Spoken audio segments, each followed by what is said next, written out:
बॉम्बे उच्च न्यायालयाचं एक नवीन सर्किट बेंच हे कोल्हापूर इथं स्थापित करण्यात आलेलं आहे. मग लक्षात घ्या, मुलांचं बरंच कन्फ्युजन आहे की सर बॉम्बे उच्च न्यायालयाचे किती खंडपीठ आहेत, नेमकं 3 आहेत का 4 आहेत, कोल्हापूर ह्याला खंडपीठ मानायचं का नाही, असे बरेच मुलांचे संभ्रम आहेत. आणि तेच आज आपल्याला या व्हिडिओमध्ये पाहायचं आहे की बॉम्बे उच्च न्यायालयाचे किती खंडपीठ आहेत आणि त्यानंतर हे कोल्हापूरला खंडपीठ म्हणायचं का काय म्हणायचं हे आपण पाहूया. तर लक्षात घ्या, आधी पाहूया कोल्हापूर विषयी की कोल्हापूर इथं नवीन सर्किट बेंच स्थापन करण्यात आलेला आहे. ह्याला सर्किट बेंचच म्हणायचं सध्या. मग पाहूया आपण त्याचं उद्घाटन काय झालं. 17 ऑगस्ट 2025 ला या कोल्हापूर नवीन सर्किट बेंचचं उद्घाटन झालेलं आहे. कोल्हापूर इथं मुंबई उच्च न्यायालयाचं, बॉम्बे उच्च न्यायालयाचं सर्किट बेंचला मंजुरी मिळालेली आहे. कधीपासून सुरू झाले पहा, लक्षात घ्या, 18 ऑगस्ट 2025 पासून हे सर्किट बेंचची सुरुवात झालेली आहे. उद्घाटन झाले 17 ऑगस्टला आणि सुरुवात झाली 18 ऑगस्ट 2025 ला. मुंबई उच्च न्यायालय कोल्हापूर येथे सर्किट बेंचचं पहिले न्यायाधीश पहा.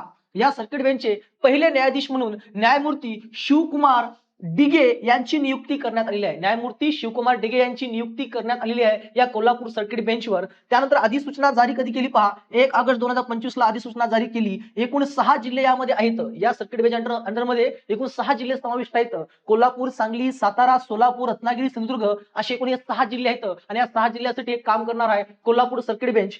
मुंबई उच्च न्यायालय खंडपीठ पहा, मुंबई उच्च न्यायालयाचे 3 खंडपीठ आहेत, नागपूर, छत्रपती संभाजीनगर आणि पणजी. कोल्हापूरला खंडपीठ म्हणायचं नाही, अजिबात खंडपीठ सध्या तरी म्हणायचं नाही, त्याला फक्त सर्किट बेंचच म्हणायचं. मग सर्किट बेंच आणि खंडपीठामध्ये नेमका फरक काय असतो, या दोन्हीमध्ये फरक काय असतो, तर लक्षात घ्या की सर्किट बेंच आणि खंडपीठ यामध्ये फरक आहे. काय फरक आहे पहा, सर्किट बेंच म्हणजे न्यायालयाचं एक तात्पुरतं ठिकाण असते.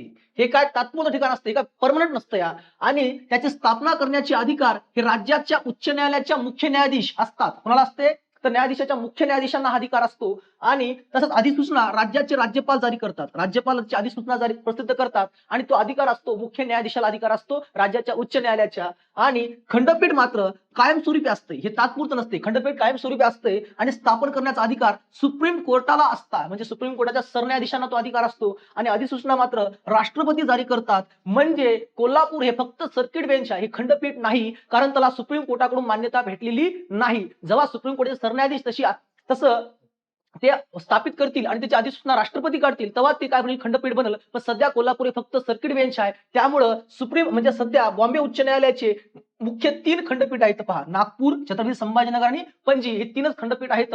म्हणून आपलं प्रश्नाचं उत्तर असेल 3 खंडपीठ. 3 ठिकाणी खंडपीठ आहेत, नागपूर, छत्रपती संभाजीनगर आणि पणजी. पण छत्रपती संभाजीनगरचं नाव औरंगाबाद खंडपीठच आहे, बरं, त्याचं नाव बदललं नाही, औरंगाबाद खंडपीठच आहे. समजलं का? अशा प्रकारे म्हणजे खंडपीठ असणार आपले 3. समजलं का? चला, माहिती कशी वाटली कमेंटमध्ये नक्की सांगा. आणि अशाच नवीन माहितीसाठी नवीन असलेल्या चॅनलला सबस्क्राईब करून ठेवा. तोपर्यंत धन्यवाद.